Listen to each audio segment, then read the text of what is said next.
Well, hello, everyone.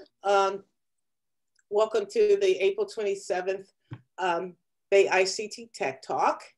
And today we have with us Arianna, she goes by Ari. I see Arianna Willett. I knew that, but I'm going to share that with everyone. Arianna is the Director of Security and Risk at Okta. And I tell you, I'm really glad to have her here talking about this topic, because a couple of days ago, I was making a list of the different cybersecurity roles or information security roles. And I'm looking at all of these non-technical jobs, governance, risk, and compliance. We have access management, there's project management, there's privacy, there's identity access management, there's all of these different roles in cybersecurity. And the only time we ventured off of the technical so far Arianna, is that we had a gentleman come and talk about sales. Okay. And so there's so many, but most of them have been around very technical types of roles. So I'm really, really glad that you're here to join and tell us a little bit more about what some of the other options are. So I'll hand it off to you. Thank you for being here. Yeah, thanks for inviting me. It's always nice to kind of talk about different ways to get into security. And I think that there are a lot of job paths that I didn't learn about until I was 5 or 6 years into the field. And just finding out that certain things are actually people's jobs as you go into different organizations and they have different needs. So, I guess I'll introduce myself first. I'm Arianna Willett. I am as Olivia mentioned, I lead our risk and trust organization at Okta. It is synonymous with the GRC organization. It just different naming conventions, and GRC stands for governance, risk, and compliance. So it's typically a piece of a security organization. I don't know if I'm covering the basics here, but just to make sure we're on the same page. How did I get into security? I did my undergrad back in the East Coast. So I live in San Francisco now, but I spent some time in Boston. I grew up in New England. And my undergrad was in a mix of business and IT. So I'm not technical enough to code my way out of a paper bag, but I'm technical enough to help translate some of those technical needs for the business. And that's where I think the GRC space is really great, is because it helps provide a lot of that security context for the business in order to make decisions. And so post-undergrad, I started working with Deloitte. And Deloitte, you become an expert in anything that they send you out to a client to do, regardless of whether or not you've even heard of that thing before. And so they had started putting me on security engagements, IT engagements, some compliance type engagements, and kind of a mix of things. And I was there for about 5 years, spent a lot of time with retail organizations, with manufacturing organizations, a whole mix of places beyond that. And then after about 5 years, Boston winters finally broke me. And I ended up moving across the country to San Francisco. I started working for a company called Twilio. At the time, there were about 500 folks. Security team was about 7 people. And I ran all of risk and governance for them, compliance occasionally when folks were in and out of the company. And then about 4 or 5 months ago, I moved over to Okta to run all of GRC for them. I think that's a general overview. Outside of work, I do a lot of hiking, do a lot of biking. I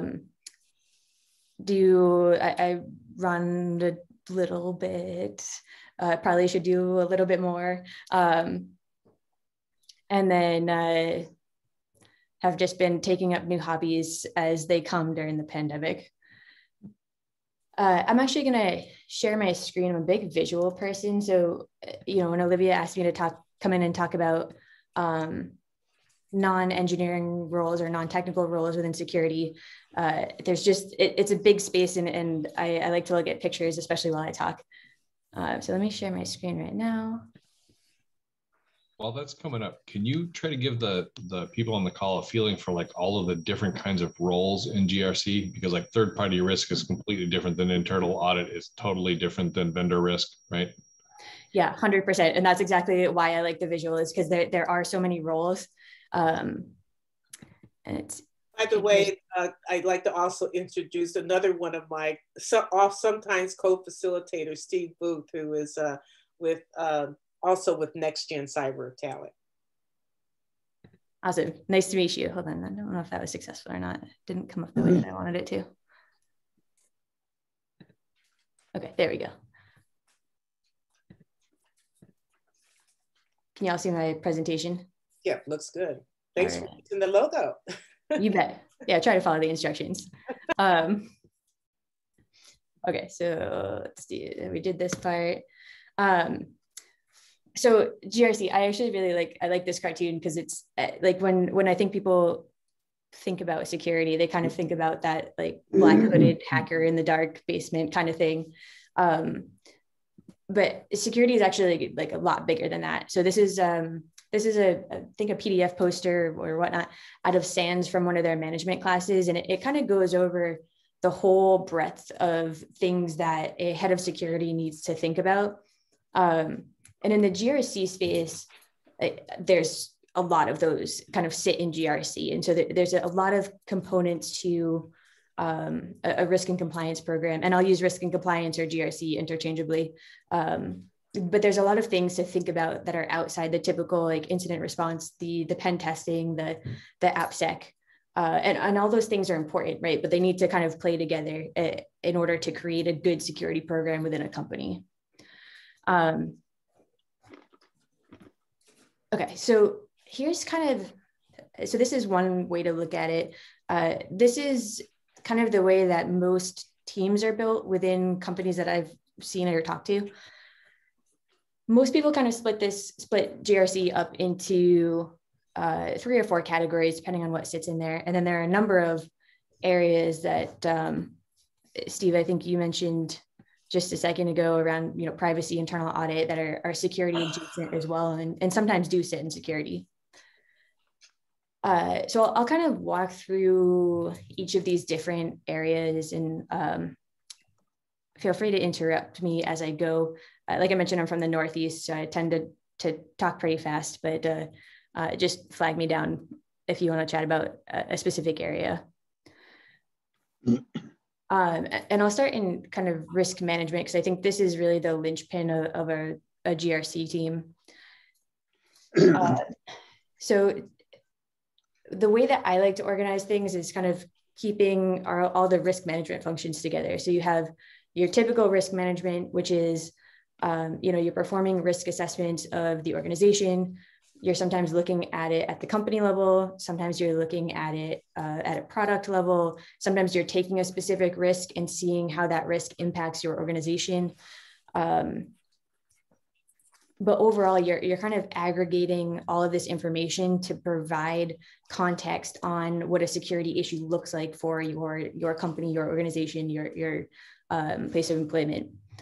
And I'll give an example of this one.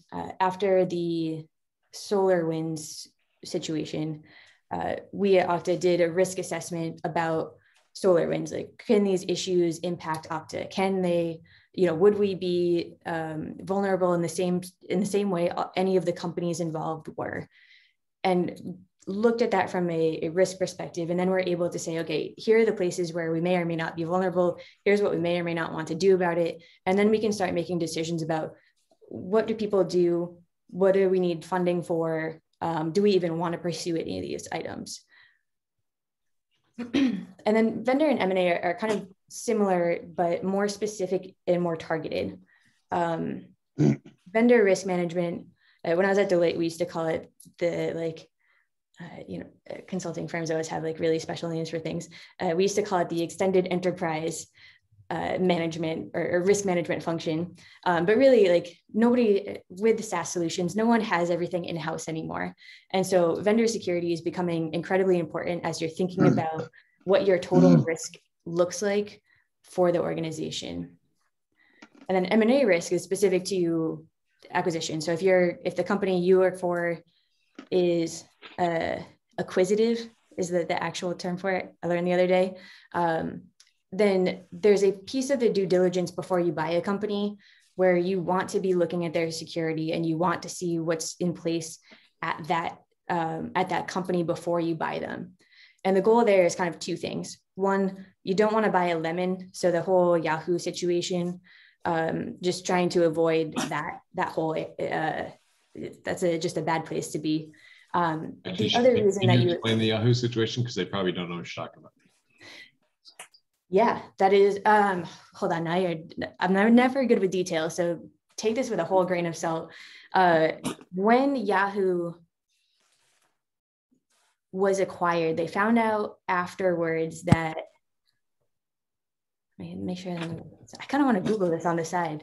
Do you actually know the details of that one? No, just enough to be dangerous. So when they were acquired, they found out after acquisition that they were fundamentally owned, and they had been owned for years, right? So it was the Chinese government had been all over them for years, reading emails, sending reset, like if they were going to go break into somebody else's banking account, they could then go into Yahoo to read the reset your password email and then delete it, right?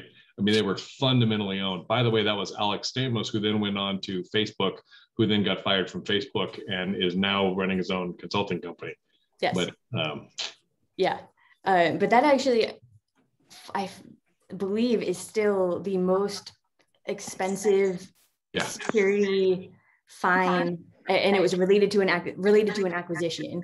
And related to an acquisition, yes, but the Equifax one, they got a bigger fine, and they have a $5 billion FTC penalty hanging over their head for the next decade. If they miss a single one of their projects, they can get a $5 billion fine. Yes, which is pretty crazy. I used to do work out at a company that had an FTC order hanging over them. And it was, anytime the FTC audits were coming, it was a madhouse to make sure that everything was ticked and tied and ready for the auditors, because they do have incredibly, the fines are just ridiculous, or can be, depending on the situation.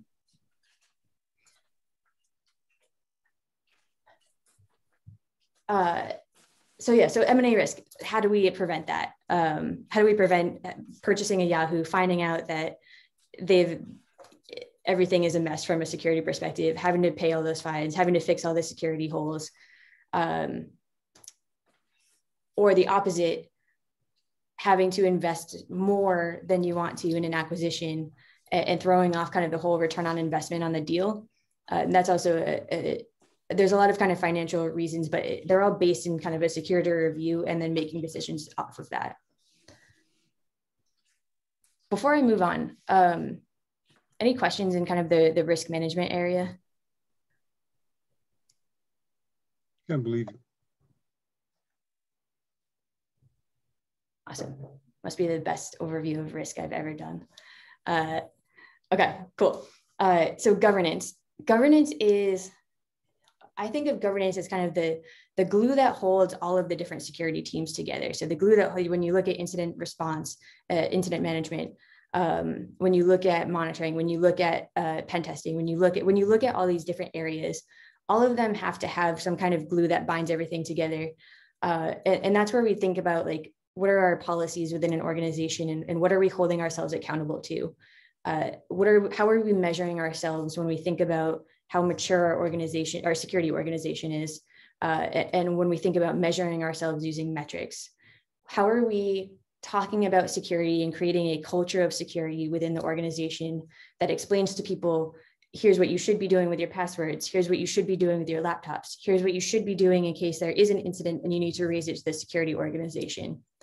And then finally, how are we thinking about resilience as an organization, and that goes across all of these different business processes, incident response, crisis management, disaster recovery testing, and chaos testing, if you're depending on what kind of company you're in. kind of all of that typically sits in a governance organization within security, and people kind of specialize in all of these different areas, or can kind of be a jack of trades throughout all of them. Thoughts or questions on governance and what kind of could sit in there?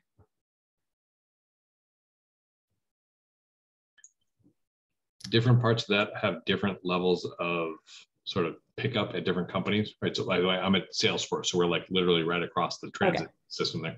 But like the metric stuff ends up typically being like, as much as we need, policy is required. Like you can't pass any audits without that kind of stuff. Awareness is required. You can't get your other things, but like BCDR is oddly one of those ones that's done kind of as much as we need to and not a penny more, right? It's just sort of for the people that haven't been in the middle of this kind of stuff, like not every one of these is its own head count, like literally a job. This might be something you just do 4 hours a week as part of, I'm normally internally audit, right? Or I run the vendor management group, and then when it's time for annual policy docs to be updated, we tag in, right? So for the purpose of like people thinking like, where do I want my career to go?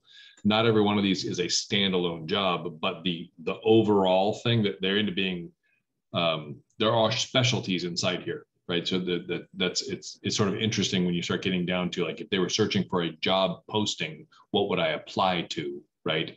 There might be literally 36 jobs on third-party risk and vendor management and none on policy management, right? Yeah, this is also the space that I find a lot of variety in people's backgrounds. And so, people that might want to do culture and awareness for companies that have that as a specific role may come from security backgrounds, but they might actually come from behavioral science backgrounds. Or I've seen policy folks that write policies and like that coming from like a docs or a financial operations kind of role, where they're used to writing documentation and they pick up security and work with security subject matter experts as they go and kind of learn the space. And then, business continuity and disaster recovery, you find a lot more folks that come from like a business or a big bank sometimes, who are used to, creating processes, used to looking at what parts of the organization are most important in a scenario where there's a crisis and you have to really go down to the bare bones, what keeps your business running. And so, if there are variety of backgrounds or people want to combine a lot of skill sets within security, this is often a really great space. Okay. Compliance. So this is where we get into the sea of acronyms. So compliance is the space where the teams help your organization meet security requirements from various frameworks. This is where we start talking about things like ISO 27001, NIST 853, HIPAA, SOC 2, let me think, ISO 2717, 18, you have FedRAMP, low, moderate, high. We can start talking about all of those things if you want to. But this is the team that really makes sure that happens. There's a whole life cycle around ensuring that you understand the requirements and how they impact your organization, to identifying which requirements may or may not be met, helping meet all of the requirements, helping people continue to meet these requirements, helping engage with auditors to ensure that they can see that you're meeting the requirements, and kind of doing this in a cycle that helps the company get compliant and maintain compliance, which is actually the harder part. There are a couple of, depending on the size of your organization, this can be like a one-person shop, or you can kind of split. People can specialize in certain frameworks. People can specialize in just helping products or organizations or departments become compliant. They can just specialize in working with auditors and kind of do that auditing piece.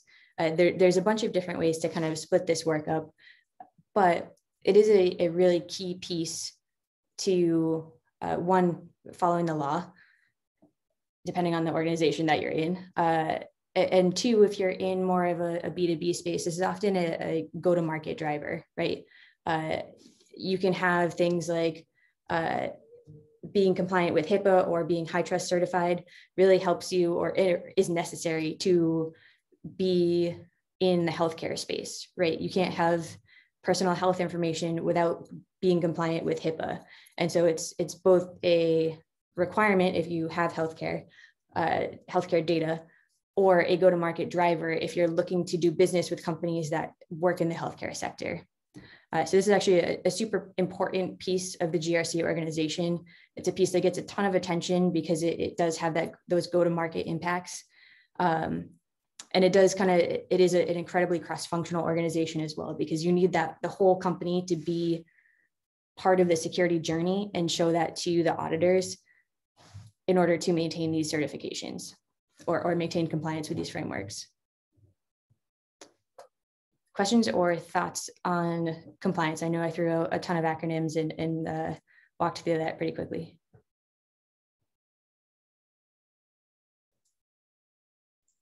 It is likely that compliance jobs and the risk management jobs are actually pretty good things to be aiming for out of community college programs, because you don't have to be some master coder to do these things. And there is a really good career path from starting from like the beginnings of being, I chase down the audit items, down to end up leading those audits, down to preventing the risks that would cause audit items, right? It can open up entirely good areas of careers. Yeah, and I'll talk about this a little bit later too, but the risk and compliance space, I would say, also gives you the best 1,000-foot view into the security organizations, because you have to look at all of the various pieces all of the various security disciplines in order to do your job correctly. Question about the compliance roles. Who is it within that kind of a role who goes in and actually checks that things are not just like hands a checklist to somebody and somebody checks them off? Is there a person in compliance or a role where you actually go in and verify? Yes, and that can take several forms. So you can have, let's see, there are a couple of different pieces to a compliance check that you would want to do. You first want to do your internal check, and sometimes you can hire this out, but if you have enough folks, most people prefer to do it internally, where someone on the team, say you're going for a PCI audit, someone on the team, on the security team, will go and kind of do an internal check against every single control within the PCI framework and say, yes, we meet this, or no, we don't meet this, so there's a big problem. On the flip side, when you go to have the external audit done, so that means an independent party, a consulting firm comes in to do this audit, typically they will hand you a list and say, here are all the things that we need, and here are all the people we need to talk to in order to certify that you meet the PCI standard. The folks on the internal compliance team would then take that and work on gathering everything that the auditors are asking for, as well as setting up different interviews with folks to explain the processes that the company has in place to showing that they're compliant with PCI. Does that help answer your question? I'm not sure. Yeah, but my question is, I guess, a little more, maybe it's too kind of low level for this conversation, but are there people on the internal teams that literally physically go and check everything? Like they need to see that setting in the registry or see this software running, or, is that, how detailed do they get? And I guess the reason I'm asking that, I'm an employment person, and I get a lot of questions about these days, it seems, about the non-technical roles in cybersecurity. Main question being, how technical do I have to be? Right. I see. Yeah. There's a wide range. I have everyone from folks that are very new to security to former developers who, have decided that, they don't feel like being on call anymore, and security compliance is their calling. And so I have folks that are incredibly technical, and I have folks that aren't, and the team kind of works together to up level or figure out where it is that people's strengths are. But yet, on my compliance team at Okta, I have folks that are, have read-only access to a bunch of systems. and can pull the evidence themselves and know the settings that they're looking for. Mhm. And then there are other spaces where, like, we don't have access just due to the risk associated with that. And we'll need to rely on the engineering team or the IT teams to provide what we need for the audits. Okay. So it's definitely a mix. I've also been on teams where no one has access. We request everything. It's a mix. Okay, thank you. Yeah, you bet. I will also say there's kind of there's a slowly growing trend for folks who, if you do code, working in compliance and being able to kind of automate a lot of the tasks that are happening, which means you have to have a really good understanding of what it is that you're trying to do. So you have to understand compliance and then also know how to code to try and automate all of that. I've seen some of that work as well. If people, again, are looking to get out of engineering and kind of try something new with their same skill set.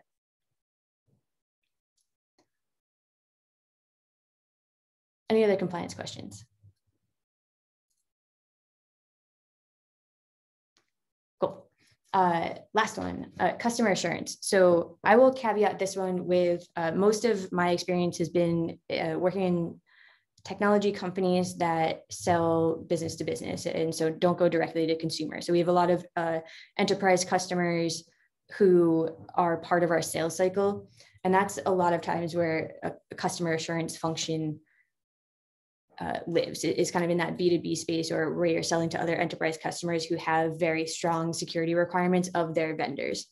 So this is actually the flip side of vendor management, which we talked about in the risk space, where as a part of due diligence, so before anyone purchases Okta, for example, as a service, right, they want to make sure that we actually take security seriously, that we have the compliance certifications that they need, that we have processes that indicate that we're mature and have security. We think about security basically, and can take care of everything that they need us to do. And so they'll ask us a bunch of questions. They'll ask us to sign contracts saying that, we do XYZ, we, perform pen tests annually, or we remediate vulnerabilities that we found within a certain SLA, that we have a risk management program, that we review our vendors, et cetera, et cetera, et cetera. And so a lot of companies will actually have teams that work with these customers. And so this is actually a blend of kind of customer service almost. It's a customer facing role, but there needs to be strong security expertise, because you need to be able to talk to the customers about the security posture of the company that you work at.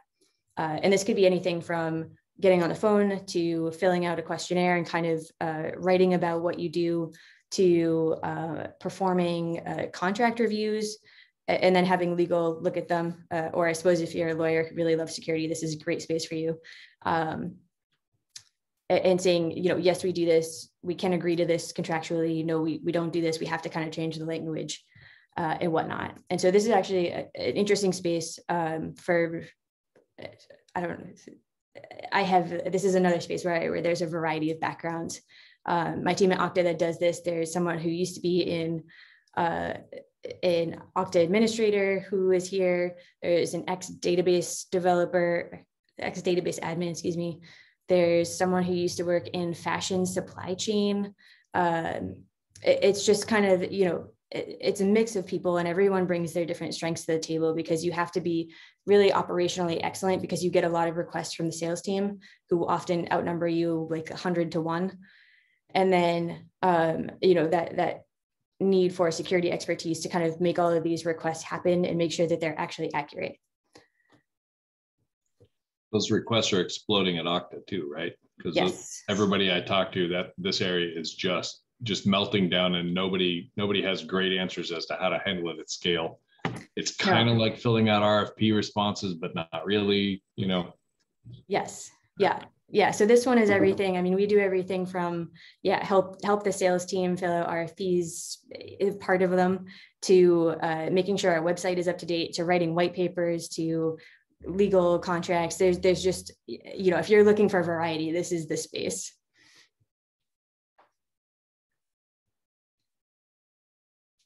Questions or thoughts on customer assurance? At a big bank, there might be 500 people that do this, right? Actually, no, they would be on the other side. That would be more on the. They would be the other side. That'd be the other side. They would be bugging 500 customers of the 500 vendors that they bought from. Some of them are just peachy to have dealt with too, by the way. Yeah. Yeah, it's also interesting. So this is something that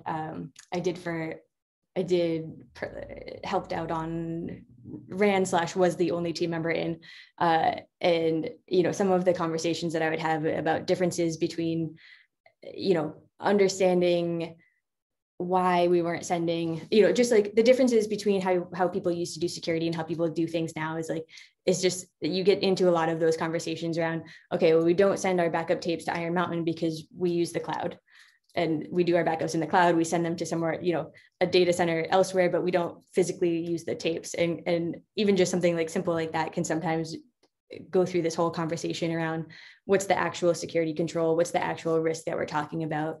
We want to make we're handling this, we're thinking about it, we just do it a different way. And so it's definitely an interesting space, and you need to understand where the customer is coming from and how to get them what they need, while also making sure that you're kind of accurately portraying the things that you're doing within the company. And those soft skills help. Right? Yes, 100%. This is, the number one space where soft skills are needed. Yeah, totally. I had Wells Fargo that they bought some appliances from us when I used to be the chief security officer at FireEye, and they wanted to change our corporate password policy because they decided we should be changing our passwords every 60 days. So I literally had to inform their risk people that Nist had said this was a bad idea. You shouldn't be requesting this, right? You got to have some soft skills when you're doing that whole thing, which is actually kind of nice for, I'm a little less technical, but I'm more human interacting, right? 100%. It is really hard to tell someone that they do not do things correctly and that you do, and make that sound great. I've had that same password conversation about the Nist guidance. So I feel you. Okay, cool. And the last thing that I wanted to do was kind of, and we've talked about this a little bit as we go through, but talk about, what it is that is needed, and what's kind of what you need in order to do these various roles.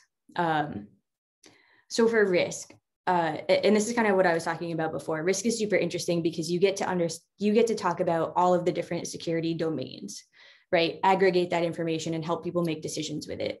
But in order to do that, you have to understand all of the domains, right? So this is it's a high level, understand everything. You're not too deep in anything. Governance. Again, I feel like I talked about this already, but just to recap, this one is where this group provides a ton of structure for the whole security team. It's super, super important work. You're often interacting with senior management because you're talking about how the security org is doing. You're often talking about very significant deviations from security policy and whether or not the risk should be accepted with senior management. You're very visible if you're doing security culture throughout the organization. This one tends to be a little bit more, you get one of two kinds of folks. You get people that are jack of all trades in this area, or you get people that have gone really, really deep in, say, culture and awareness, and they just want to do security training. They just want to help people understand it, train people on it, make sure that the security behavior is correct.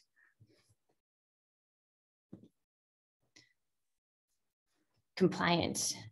This one is a lot around, the skills needed are really the understanding of specialized compliance frameworks, right? Many of the frameworks overlap with each other, the same topics. You have access management, you have patching, you have risk management, you have governance and oversight. Like the same topics get hit in all the different frameworks, but how the frameworks approach those different topics are a little different. Again, outputs are often a business driver or competitive advantage, which means this is, again, a space where there's typically a lot of attention from the organization to make sure it's being done correctly. And lastly, customer assurance, again, broad understanding of all the security domains, ability to be customer facing. So kind of that outward facing, the more the folks that like talking with people. And then you work alongside sales and account executives. I spelled that incorrectly, my bad. Which, if any of you have ever worked with sales and account executives before, I mean, you will have the highest of highs and the lowest of lows in this particular role. And then I think that is it. So I'll stop sharing. And then if there are any kind of overall questions, or if you all want to talk about a specific area, I'm happy to go into anything. What about certifications that are useful? Because that ends up being one of those things that ends up being a useful next step. Yeah, great question. So for most of the areas, some of the broader security certifications are, I find, most common. So the CompTIA, the Security Plus, CISP, if you've been doing it for a bit. Within compliance, I'd see a lot more like CISAs.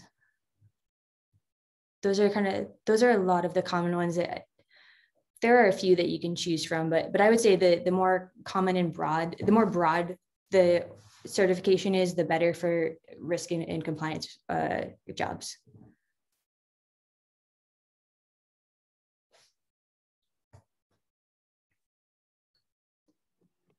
In the area of business continuity and disaster recovery, how closely do companies have to work with the federal, state governments in that general area? Because it seems like it would be an area where you had to work with governments a lot.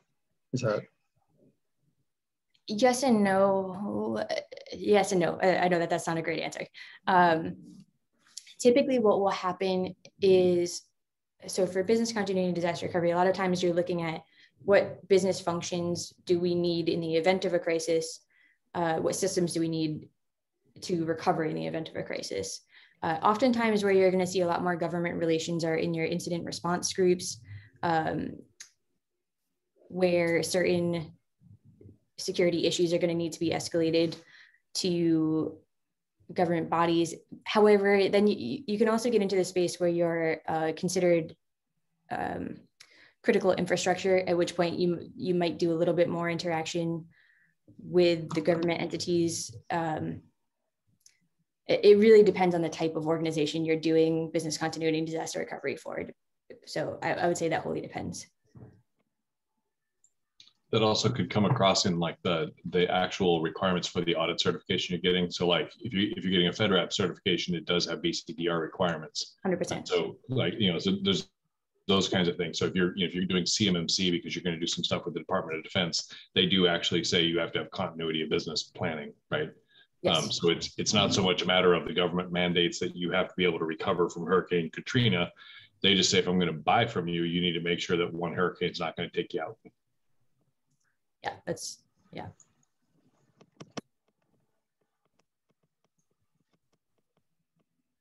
There's a question in chat. Do companies make an excuse for not following compliance? If so, what was the most ridiculous excuse company gave for not following security compliance? Which would never have happened at any place you ever worked for. We should say that right up front. Never. I think that, I'm not sure if this is the most ridiculous, but this is certainly the most common one that I get, is that companies don't do compliance because they're built on AWS, and AWS does compliance for them. And so if you're not familiar with like the way that AWS works, is they provide your infrastructure and they have a ton of certifications that certify that their infrastructure is, SOC 2 compliant, ISO 27001, FedRAMP, like they have the whole kit and caboodle. And a lot of companies think that because they build on top of that infrastructure, they automatically get the compliance frameworks and are certified to the same things that AWS are. And so that's wholly false. And so that's the most common one that I get that is completely inaccurate.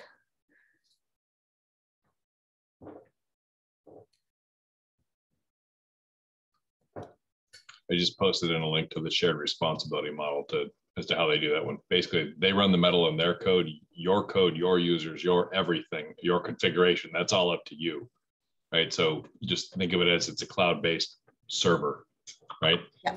They own the server, you own everything you do on the server as soon as you turn it on.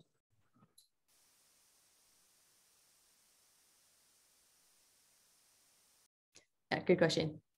What else? What other questions do y'all have?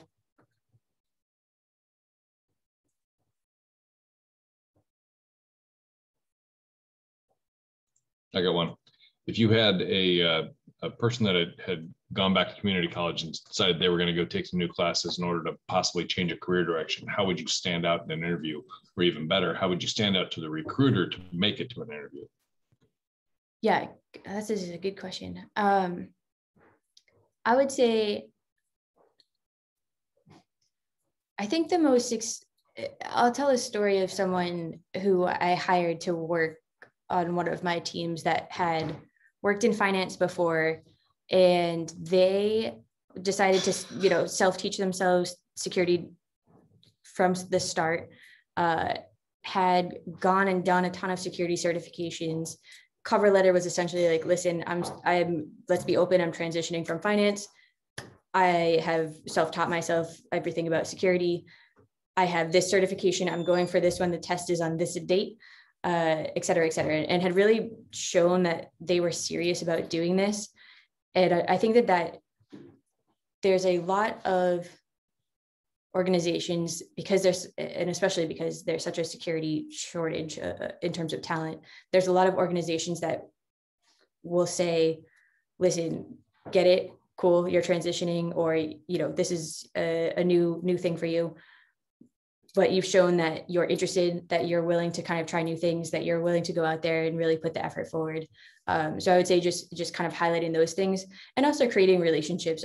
I know that's like the number one troped around advice, but you know, people that know you are more willing to go out and make connections or help you help you find organizations that are looking for security folks. I'll also say there's more of a proponent. There's kind of two things to think about when you're looking at entry-level security. There are two things that I think are more successful than other things, and this is 100% my opinion, so please don't take this as a solid truth. But I think that larger organizations tend to have a lot of more formal entry-level roles. I think, but you can also start with smaller organizations or startups that are looking for folks who are just smart and willing to work hard. And so I've seen people be most successful breaking into security in those two areas, but it's not saying that those are the only two areas. And that is also very limited to my experience in tech. And so when we start talking about government roles, when we start talking about different industries, that could 100% be wholly false. Next question. Is there any usefulness with computer forensics in the area of cybersecurity? Okay, I will say that this is not my area of expertise, but forensics is actually a very big piece of incident response right now. And so there's a whole like sub piece. There's a lot of consulting firms who specialize in just computer forensics as a part of incident response and investigation that you can look into if you're interested in that space. Steve, I don't know if you have any more to say on that particular area. Yeah, no, we since I used to work for FireEye and we had a lot of those. Yep. It's a small overall number of jobs, but the people that have those skills are highly sought after. So if you're decent at it, you're going to be able to find something. The only downside to that is it is fun and it's exciting. But if you get caught on a Saturday because there's been some major breach at a credit reporting agency, then you're working on that Saturday. The difference is it's going to be incredibly interesting work. It just is, right? So you sort of have to balance that whole thing out. If you love it and you want to get really good at it, then yeah, get a job, an entry-level consulting job on that, and you will never go without work, never. But there might only be 1,000 of those jobs in the entire country, right? It's just not the same thing as there might be 1,000 third-party risk people just at B of A, right? One more there. Yeah, there's another question in there. What are some valid excuses for not being compliant? What was the most challenging compliance issue you've faced? Those are two wildly different questions, actually. Yeah. Okay, so valid excuses for not being compliant are, there are a few. So the first and easiest one is you don't need to be. So there are things that you are required to be compliant to because you are legally obligated to. So those are things that you can't get out of. There are some that are kind of optional that you don't need to go down if you don't need to get them, right? So you don't need to be FedRAMP compliant if you're not selling to the federal government. You don't need to be compliant with HIPAA if you're not selling to healthcare. You don't, I won't go down that path because it's like a whole tangle of weeds, but we'll stick with those. So those are easy reasons that you don't need to be compliant or don't want to be compliant with certain compliance frameworks. A lot of them, if you're not going to see a return on the investment that you make to get the certification to maintain compliance, you don't need them and you don't really want them, because once you have them, it's like a train that you can't get back off. You can't just stop doing FedRAMP one year. It's a very poor look. And then the most challenging compliance issue I've faced. I will say that there are some compliance frameworks that were not written with modern technology companies in mind. And so some of the wording or some of the way that the wording is interpreted by auditors is complete nonsense, but you still need to be compliant with it.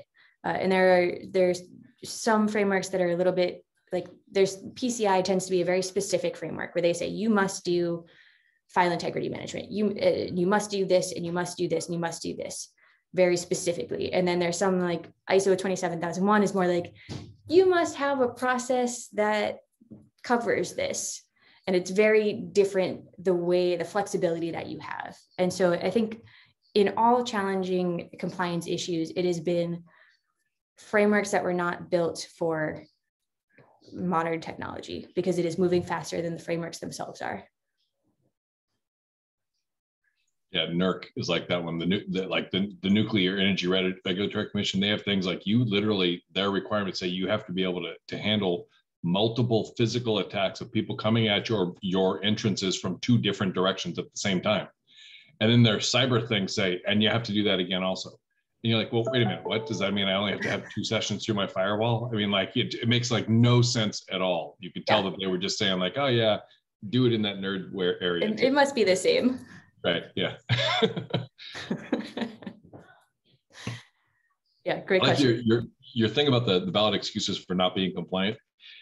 I had one that actually ties in basically everything you had on one of your slides. So my company was selling some stuff to a bank, and we didn't take credit cards. So we didn't have to be PCI compliant. And part of their third-party risk was they gave us a credit card number to put in an email and send to them.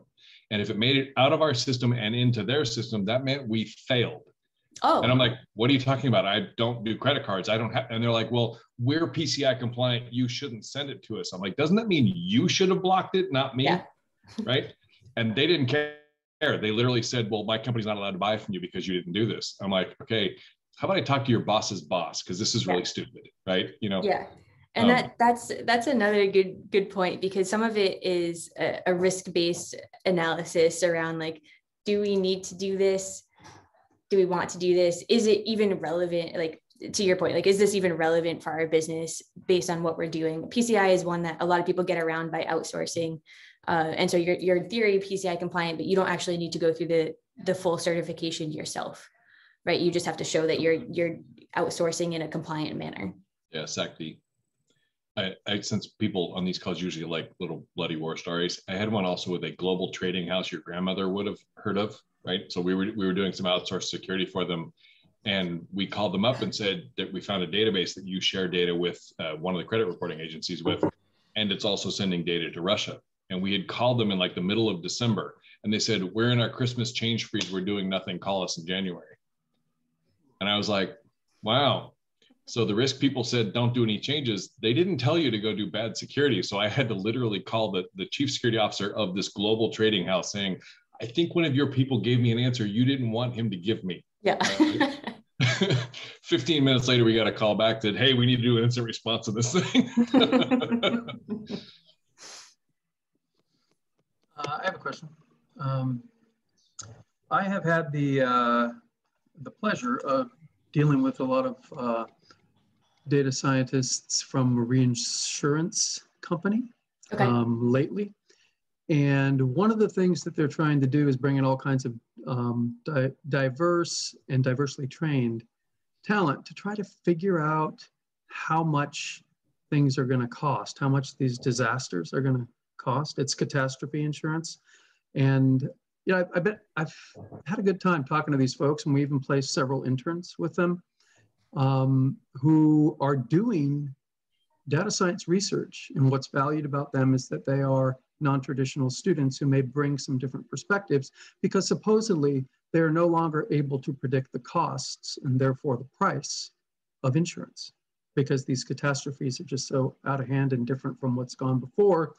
And when I asked them, well, do you do reinsurance for cybersecurity? They just made all these crazy faces and like that this was the most difficult thing in the world to figure out. Like, how much will an insurance policy cost, right? And of course, you have to know how much you think things are how expensive disasters are gonna be, right? And they just expressed this like total lack of ability to really figure it out. And they've said, we're at kind of a guessing stage right now. And I'm wondering, does that resonate with, it seems like a pretty tricky thing to do risk assessment and costs based on probability of an incident where we don't even know what the incidents are going to be. Like a fire is a fire, and it's like magnitude, right? That's the issue. But in cybersecurity, a breach could be a minor thing, or it could be gigantic, right? So how do they, how does the insurance industry interact with compliance, governance, risk, like, reserves that you might have to have, like the banking industry has to have, in case something horrible happens? I know it's a long question. Whoever takes it, thank you. No, it's a great question. And when I worked at Twilio, I'll start with a story. When I worked at Twilio, there was a time where the head of security at Twilio was a man who co-wrote the book, How to Measure Anything in Cybersecurity, really? which is I will say, an interesting, if not academically interesting, if not the most lively of books. But while he was the head of security, we sat down and we tried to measure how much a security breach would cost the company. And the answer, I believe, was it depends anywhere from 5,000 to 500 million. And so it was like almost impossible to come up with an actual number. And this was kind of a very broad theoretical discussion without any type of specifics to narrow down that price at all. But to your question on how does the insurance industry interact, I would say the insurance industry has no idea how to handle security. Yeah, that's what they said. Yes, yeah. And it is very evident. So I fill out the insurance forms on like what our security program looks like, and every year they're different. Every year there are only 15 questions, which is almost impossible to assess what a good security program looks like in 50. You can get a good idea, I suppose, depending on the questions, but they're not those kind of questions. And then they make an assessment and give you a price for the insurance and just hope nothing happens. In terms of the interaction, there isn't a lot. There's not a lot of due diligence on this on the insurance side around really looking into what a security program is at a company and how it impacts the maturity of the company and their ability to prevent and respond, if it does happen, to a security event. A lot of them are using companies like Security Scorecard, or what's the other one? BitSite. Thank you. Or BitSite to do open source scans on companies and create some kind of security report and grade for each company. I would say the ability to do that accurately is very low, and becomes even lower as you look at larger and larger and more complex companies. And so right now, I think people are just trying to figure it out. I agree with, whoever you were talking to, or people don't know. And it's really hard to put numbers around security programs and security risk. Yeah. We have a fair number of students at City who already have bachelor's and even master's degrees in the sciences, and they're coming back to study programming, or some are coming to study IT, and then they get interested in security. And so I think we have a fair number of students who are pretty competent in data science because they learn that as part of their, science related degrees.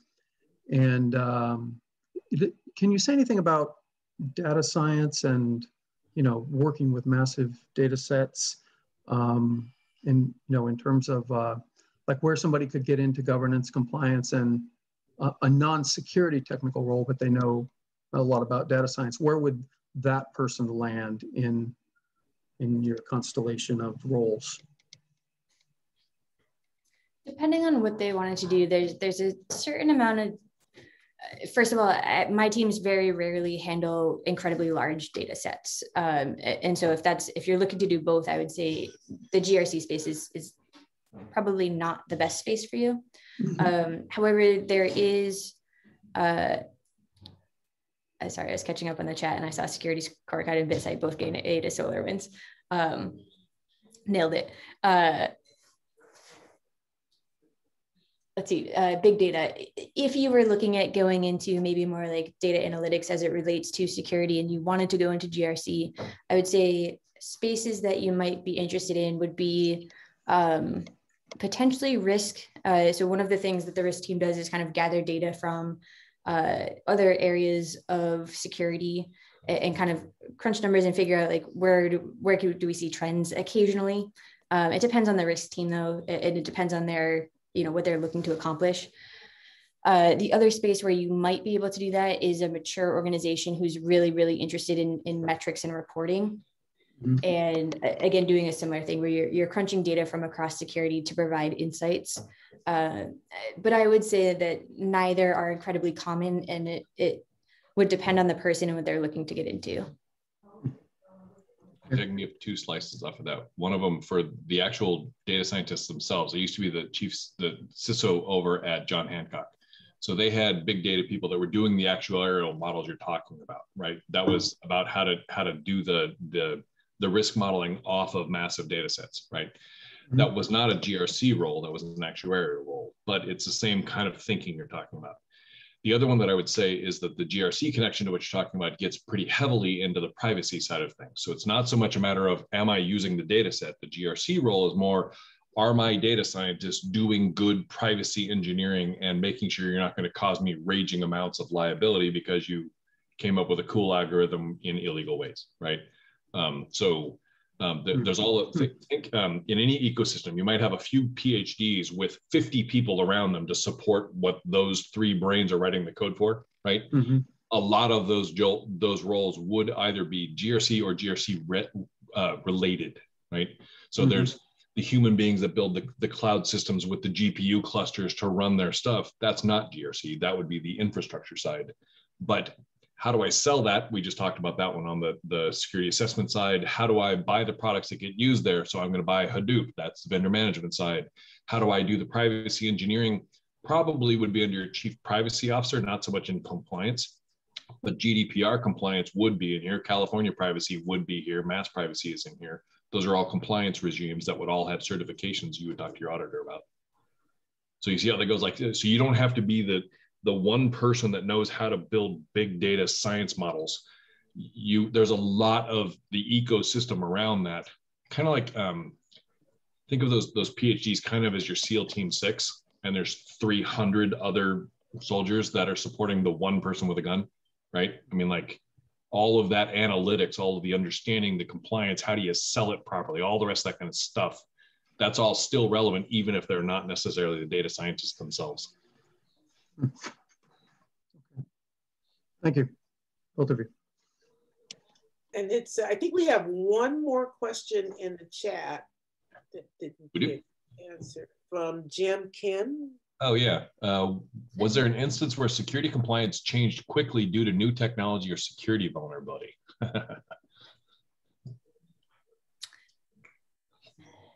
Yes, so Yes, and yeah.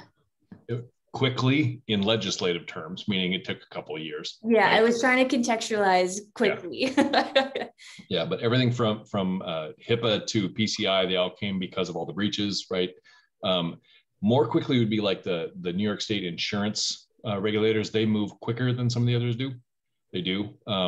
Incremental improvements, those happen pretty well, right? Because that's almost like think executive order. The regulator can now add another requirement.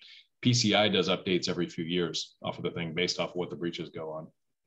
You think of anything I'm missing? The only other thing I would bring up that we use pretty frequently is Nist Guidance, and Nist does try and put out guidance on everything from like risk frameworks, but more specifically, there's a lot of updates around, you know, authentication, around zero trust, you know, different topics that are front of mind for folks that they're putting guidance out for, you know, best practices. And then add in things like the CISA emergency order that came out for SolarWinds. That's gonna be interesting, but that's not so much a matter of compliance as directive. Right. They're a little different. Any other questions for anyone before we wrap up?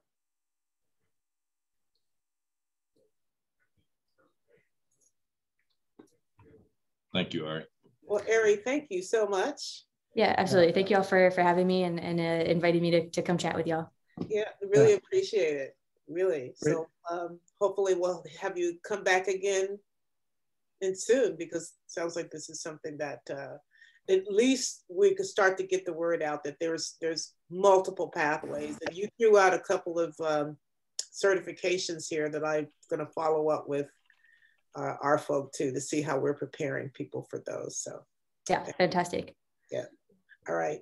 Thanks, everyone, and enjoy the rest of your evening. Steve, and I don't know, sorry, before you leave, I mentioned I had two co-facilitators, where Steve is also one of them too, and he's part of the Next Gen group. I don't know if I threw that in there, but again, Ari, I just reached out to you on LinkedIn. I just connected with you there. So Great. Awesome. Perfect. Well, yeah, great to meet you all again. Thank you for having me. I appreciate it, and y'all have a good night. Okay. All righty. Thank you. Take care. Bye-bye. Bye-bye.